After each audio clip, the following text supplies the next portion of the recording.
Hello guys, welcome to another trade breakdown video. Today I'll be breaking down the trade that I've taken on my backtesting when I was backtesting on Thursday. As you can see, this trade was taken on 24th of October 2024, and my weekly bias going on this week was not clear. It was literally doji because even on GBP USD it was bullish and DXY it was bullish, so it was very tricky. So whenever situations like that occur in the market, that is when I tend to trade with the daily bias. So trading daily bias, clearly we can see Monday closes a bearish, Tuesday was a doji, Wednesday was a bearish candle again. So going on Thursday I was looking for sells. So now, and to confirm my bias, I go to DXY, and on DXY my bias is clearly bullish, as you can see, according to how this candle closed. And this supply zone that I've marked is not respected now anymore.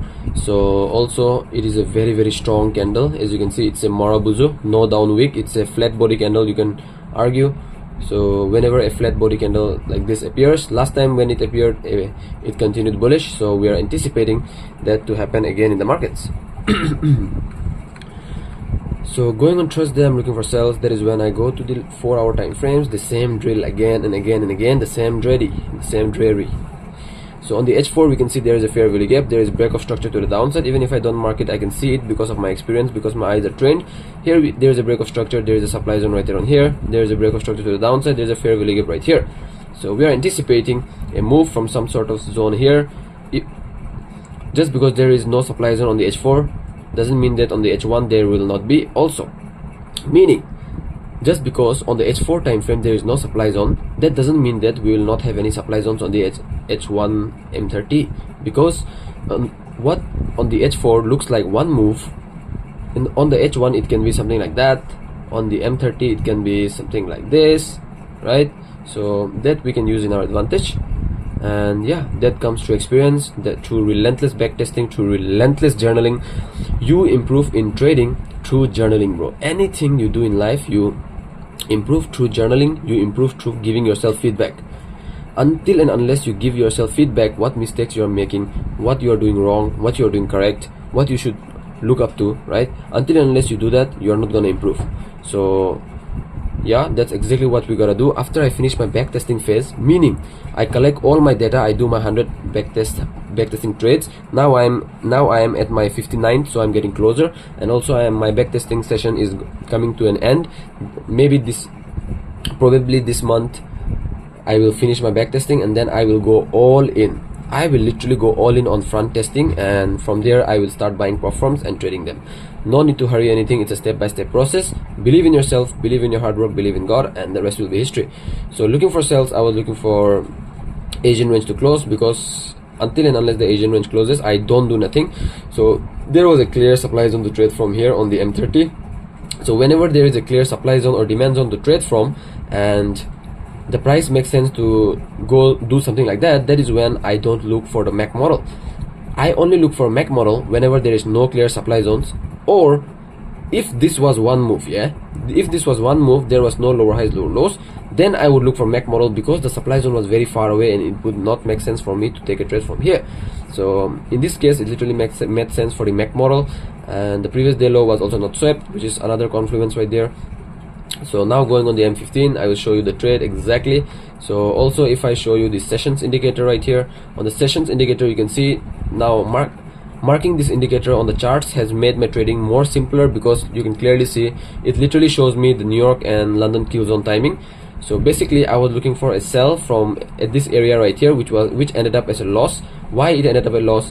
Because it was, look, I have also written out a call out here. After the price entered the order block you are willing to trade from, you don't want to see a direct rejection. Meaning the price entered bullish, no problem, that is exactly what we want to see. The price entered bullish, we want to see some sort of rejection or some sort of accumulation, manipulation, distribution, which I will show you exactly what happened on New York. This trade I journaled it as a New York session trade, and this trade was not a valid, but not a strong trade, because it directly started to give a move to the downside.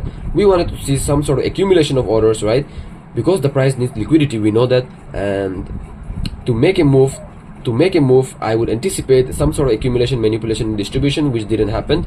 So I took a loss on London session right there, and now literally waiting for New York session right here, right? So that is when I waited for the price to play out on New York session, and yeah, the rest was literally history. I only trade between these zones, 7 a.m. to 10 a.m. UK time, and New York session will be starting from 6:30 Indian Standard Time. From 6:30, now the daylight savings are off, that's why it is 6:30, otherwise it will go to 7:30. So that's what I look for. And yeah, basically this was a beautiful New York session trade. As you can see, just because this zone was not respected doesn't mean that we can't trade. Just because London session was a loss doesn't mean that we can't trade the New York. Here we can see London session was a loss. London session was a loss. Being London session a loss, we got more liquidity, more power to take trades, more confluence to take a trade. Because the price is now more volatile, it has swept more liquidity, and we know liquidity is the essence of the market. The price moves due to liquidity sweeps, from one liquidity sweep to another liquidity sweep. So after it has swept this liquidity from the London session right here, it entered the M30 supply mitigation right there on here, and it also gave us the M15 rejection, some sort of accumulation, whatever what I told you right there. Accumulation, manipulation, rejection, and then a change of character to the downside. This is where I would have entered, and literally caught a beautiful trade for a 1:3. And yeah, this was the trade. Basically these are the call outs you can see, and this was literally a win. This trade also teaches us that if London session is a loss doesn't mean that we can not trade New York.